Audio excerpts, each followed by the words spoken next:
Hey everybody, it's Bruce and Billy with Deep South Sauce Company here for B&B Charcoal, and today we're going to make our kicked up version of a Reuben. We're actually making two different versions, one with corned beef and one with pastrami. Going to do a little kicked up version of that we'll talk about, and pretty exciting side too. Yeah, we're going to do some smoked deviled eggs. So we'll talk about how you can get some smoked flavor in there, and then our little twist on how to add a little extra flavor to what is normally a traditionally not overly exciting There dish. you go. We're going to put the devil back in deviled eggs. Exactly. What we're going to do. So the first thing I'm going to do over here on the flat top, we're going to mostly use a flat top today. I know you've smoked the eggs on the pellet. I've already got a half cup of sugar, some salt, some vegetable oil over here and vinegar going, and I'm going to add some dry mustard, some celery seed, and salt and a little pepper in here, and I'm just getting it hot enough to melt the sugar in the liquid and everything kind of come together. Yeah, because traditional Reuben's got sauerkraut, but since we're doing barbecue style stuff today and smoking some stuff, we're going to do a slaw. So it's going to be more of a North Carolina slaw take on a Reuben. Yeah, and instead of letting everything cool down and put it together like you would with a normal slaw and serve it cold, I want to pour it hot over the slaw so it kind of gets it a little soft, kind of reminiscent of the sauerkraut, but still the slaw there. It's not taking 6 months in the ground to make it. And of course, a good Reuben has the Russian dressing, right? The Russian dressing is typically, some Russian, people just Thousand Island, remoulade sauce. It depends on what you want. It's different than Thousand Island. In that normally we use like a mayonnaise or a yogurt or sour cream. I'm using a Greek plain yogurt today. I'm going to put in, we're going to call it a quarter cup. I'm not being super exact today. I'm only making about 6 cocktail sandwiches, so I'm just going to put a little bit of yogurt in here. What makes Russian dressing Russian is the horseradish and garlic. I love some good horseradish. So normally I would use like some prepared, some fresh grated horseradish. I just have some prepared here that we got at the store. Call it a teaspoon worth. If you like it a little hotter, I'm going to put a little more in it. Put a little more in it if you like that horseradish flavor. So yeah, you got do fresh that. horseradish, you can make some really good heat come out of that. Yep, and then of course we're going to use our smoke and fire to be that ketchup that you would normally do. And of course this has not only is our standard original smoked barbecue sauce, but we've added habanero, which gives it the fire. So that's the smoke and fire. And that sort of goes along with the Carolina style slaw. We got barbecue, we got smoked meat, so sort of a Southern boys version of Reuben. I want to put enough in there to give it some color and some heat, but I don't want so much in there that's all it is, right? So a little yogurt, a little horseradish, a little smoke and fire. I'm going to put just a little more. I want that color, a little more of that reddish brown color. Yeah. Right, so maybe I have about a tablespoon and a half in there to that yogurt with that horseradish, and we're just going to let that meld and sit together, and then I'm going to go heat up. So we've already got some our stuff here. Pastrami and some the corned beef, beef as well, right? So the corned beef, right? I smoked it last weekend. I made a couple of briskets, and I pulled in a corned beef brisket. Right. And of course, I did it on B&B charcoal. On our stick burner. On the stick burner, kiln dried wood. We used their kiln dried wood. That post oak gave it some great flavor. Yeah, post oak, tell you, is some of the best flavors for beef. So smoked this, on the stick burner for about 10 hours at 275-ish. We did a little hot because we had time. But this was a little bit left over, and a buddy of mine owns a New York style Italian deli, and I've got some old world pastrami here. Yum. And I have some rye and pumpernickel cocktail bread, like the little cocktail bread. Yeah, these would be great for tailgating, party, finger food, right? Exactly. We're not talking about feeding the football team for lunch. We're talking about finger food. And some Swiss cheese. So I'm going to go over on the flat top. I'm going to heat this up under the dome with some. I got some B&B post oak wood chips here. Yeah. And I put it in. Using the tube. I got the smoke tube, Smoke tube. under the dome. We'll talk about that here in a few minutes. But why don't you tell us about how you're doing the deviled eggs? So deviled eggs traditional in the South, right? It's traditional in a lot of places, but I know growing up in the South, it was a Sunday staple for us. And the traditional way you do deviled eggs, you boil them, and then you cut them in half, you make the dressing, and put it back in there with the yolk. So what this does is a little different take. I've actually done smoke all the way through. So I put the eggs on the smoker, right on the grate, at 300 degrees for about 30 minutes. If you don't want to do that portion, you can do the traditional boil method, which is you put them in cold water, you put them on the stove, you let it boil for 12 minutes, you take them off, you put them in ice water to stop the cooking. Well, I did these on the grill, so you can sort of see, it might be a little bit hard, but you can see a little bit of coloration to the egg. What we're going to do now, though, is try to get some more smoked flavor, because a lot of the smoked flavor, when you do them while they're still in the shell, is getting caught in the shell. So we're going to put these back on the smoker at a really low temperature. So you can either do smoke tube like Bruce was talking about. If your smoker can go down to 150, you only want them on there for about 5 or 10 minutes with a low smoke, because you want to get the smoke flavor. But if you cook them too long, they're going to be rubbery. So I'm going to throw these on with the rest of them. Good job, Bruce. You can see I got some on here now. They've been smoking. They'll be ready in just a couple of minutes. So while those are finishing, I want to sort of create a little history lesson on deviled eggs. Like, why are they called deviled eggs? So the term deviling has to do with being very spicy or a lot of seasoning. So when something was deviled, it was really packed full of seasoning. So that's where they came to be called deviled egg from. It's a culinary term. So Was that back in the Roman Empire, wasn't it? Yeah, it was a long been time. a while, Yeah, they've been doing deviled eggs have been around in culinary format for quite a while. Nowadays, you don't find a lot of heat in your deviled eggs, right? You're typically just mayo, a little bit of mustard, some pickles. We're going to do things a little different. When we make ours a little bit later, once I give a chance to cut the eggs open, we're going to use barbecue rub, we're going to use pickled jalapenos instead of traditional pickles, and we're going to use our True Gold mustard sauce, which has balsamic in it. So it's going to have a nice bite, which along with that smoked flavor in the flesh of the egg is going to be pretty tasty.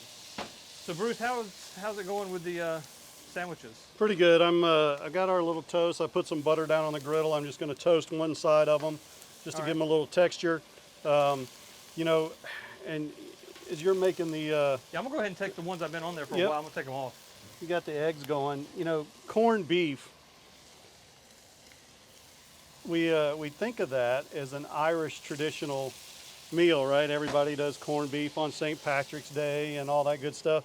And I was kind of, when I did my research, because, you know, I like to do that, you know, I was shocked to find out that corned beef is probably more American than anything. But it did get its name from the Irish in Europe. So basically, back in, we'll call it the 17th century, you know, the Roman Empire had kind of moved up into Europe. They had given the English their taste for beef. And the Irish, when they were conquered by the Europeans, the people from England moved cattle up to the Ireland and started having beef there. But they were so poor they couldn't afford to eat what they were Because the few raising. cows they had before then were all for the royalty up there, right? Yeah, so it's really for royalty and stuff. And so, and you know, they had a lot of beef. And unfortunately, you know, there was no refrigeration back then. And so how they preserved it was to use salt, right? That was the traditional way to preserve meat. And so they salted the meat. And the salt in that area came, you know, in the form of a large rock salt kind of a thing. And corn originally was from cornum, which is the Germanic for small rock. And that's the culinary Yep. term. And so corn, right? the Irish started calling their beef corned beef. And the largest point of production was in Cork, Ireland, which is in Southern Ireland. And that's where the bulk of corned beef came from.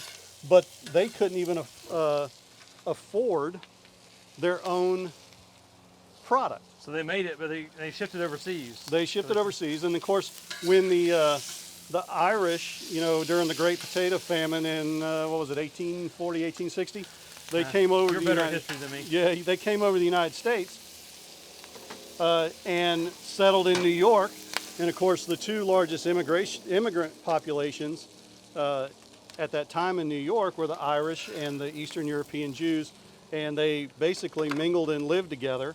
And because of the kosher butcher shops, right, in New York, because of the Jews, then the Jews really loved that brisket cut, right? So they corned brisket a lot, right? And that's typically what you see now for both pastrami and corned beef, right, is brisket. Yep, yeah. So I've got that done. I'm gonna go ahead and I have my slaw mixture, and I'm just kind of, it's warm, I'm just So gonna oil, pour it. vinegar, sugar, and spices, right? Yep, I'm just gonna pour that over and let that sit for a few minutes while you finish up your eggs. Yep. And I'll start building some sandwiches here in just a minute. So while what we did is we cut up 6 eggs. Now I've got 7 yolks in here. I actually did a whole dozen. We've had a few we tasted earlier. Because you're always gonna have a couple that don't look quite right. So I've got 7 yolks in here. To that, I'm gonna add a couple tablespoons of our True Gold, and you could use ground mustard as well.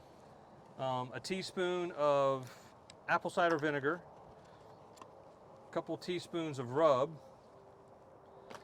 This is a tablespoon of pickled jalapenos. Now these are actually more of like a bread and butter jalapeno, so it's a little heat, a little sweet, but still get the nice pickly flavor. Very reminiscent of what you normally put inside of this mix. And then this is 3 tablespoons of mayo. So what you do is just put all this together. Use your spoon to break up the yolk, because you want this to be nice and smooth.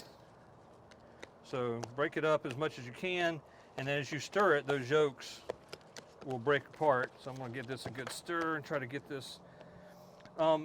So we talk about B&B, right? We use B&B to smoke the eggs. We use B&B to smoke the brisket. We've used it to warm it up today.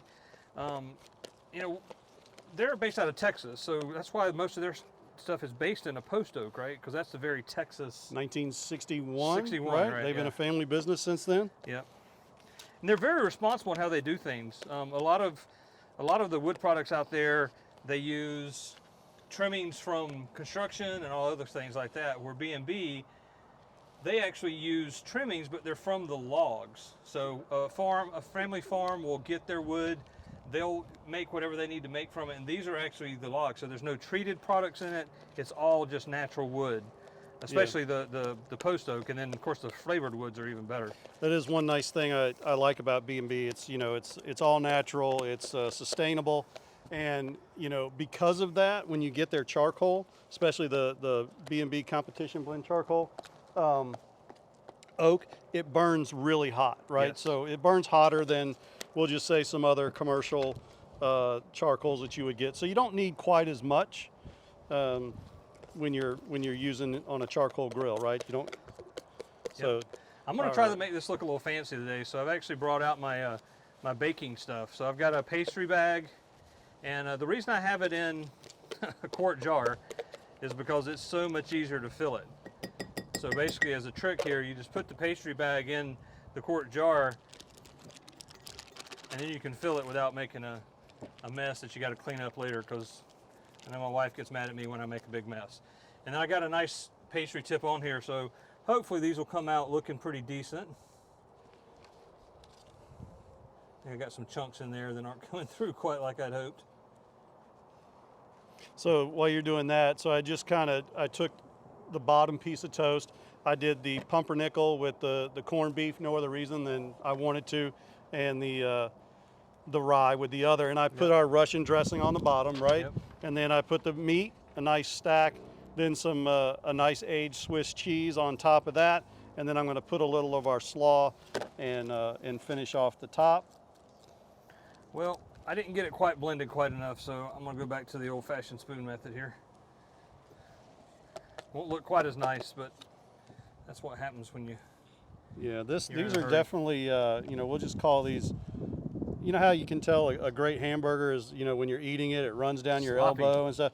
So that's kind of what this is too, right? These are sandwiches that are going to be a little little more rustic, right? A little more. Yep. Now, what I'm going to put Fall on top apart. of these, once I get them, because if we didn't have enough pickled jalapeno in there to make it a little spicy, I'm actually going to put a solid slice of jalapeno on each one. Now, of course, if you're not a jalapeno person, you don't like hot stuff, leave it off. You ain't got to put it in there. You can use regular pickles. My wife is absolutely not a fan of pickles, so I make her some. I don't even put the pickles in there at all. So hopefully these will be a little bit nicer looking than other days. Grab a paper towel. So I'm going to do two things here to finish these up, and then we'll plate up here. I'm going to take a little bit of rub. I'm going to make a mess, which I already have. I'm just going to put a little bit of rub on top of them, which is very indicative of what you see people use. And we're using a B&B rub today. This is the Texas swine shaker. I never can get that word right. This is their pork, what they prefer to use on their pork. It's got a little more sugar to it, which is really nice with this. So each one of these is going to get a pickled jalapeno slice. I had these the other day when we were running through our test in the kitchen, and they are phenomenal. They look good.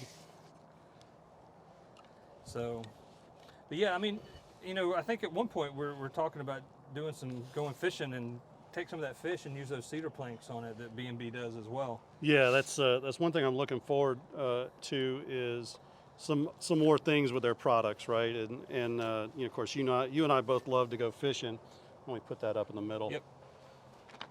Love to go fishing, and so I'm looking forward to doing some things with that cedar plank. You I'm want gonna to put spin those on it. there, Spin it this way. and I'll move this out of the way. So we have very small Rubens, which are great again for a party or a tailgate. And then we got the deviled eggs, which again are just one bites. A mouche bouche, as they say, which is a single bite. Everything should be in one bite. So hopefully you can use this as you do your next party, whether it's for tailgating party or just, you know, having people over. That's probably good. Yep. Move these to the side. Awesome. So there we go. We got our little pastrami and corned beef Rubens with our deep south smoke and fire Russian dressing. Yep. With our hot slaw, Swiss cheese on rye and pumpernickel, and our smoked deviled eggs using True Gold and pickled jalapenos to Yep. give it a definite kick up in flavor. and all the everything stuff was is used with B&B charcoal, smoked right? with B&B. Yep. Which Sure is thing. great. Well, great. This has been Bruce and Billy, Deep South Sauce Company, for B&B Charcoal. Thanks for joining us, and we'll see you next time.